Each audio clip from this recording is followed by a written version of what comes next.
68 years కదా, ఇంకా ఇంకా యంగర్గా కనిపిస్తున్నారు. అది మీ దృష్టి లోపం.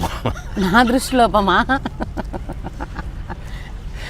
మంచి ఫిజిక్ మెయింటైన్ చేస్తున్నారు, యంగ్గా కనిపిస్తున్నారు. రోజు మందు కొడతానమ్మా, సిగరెట్ తాగుతాను, పరిపూర్ణంగా ఆస్వాదిస్తాను ఆనందాన్ని. ఇప్పుడు నేను smoking is injurious, smoking and alcohol is injurious to health అని వేసుకోవాలా? దొరికావు ఇప్పుడు, చూడండి ఇప్పుడు బాగా దొరికారు నాకు మీరు.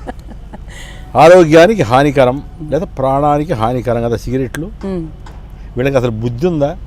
ఎలా అంటే తల్లి, సిగరెట్ వలన మీ ప్రాణానికి హాని అన్నప్పుడు నిషేధించరేంటి అంటే, నిషేధించి దీన్ని కంట్రోల్గా తాగని చెప్పడం కూడా వాడడం అంతేనా? విషాన్ని ఇచ్చి కంట్రోల్గా వాడంటే అదేంటి? అది ఎక్కడ న్యాయం? మందు, ఆల్కహాలే.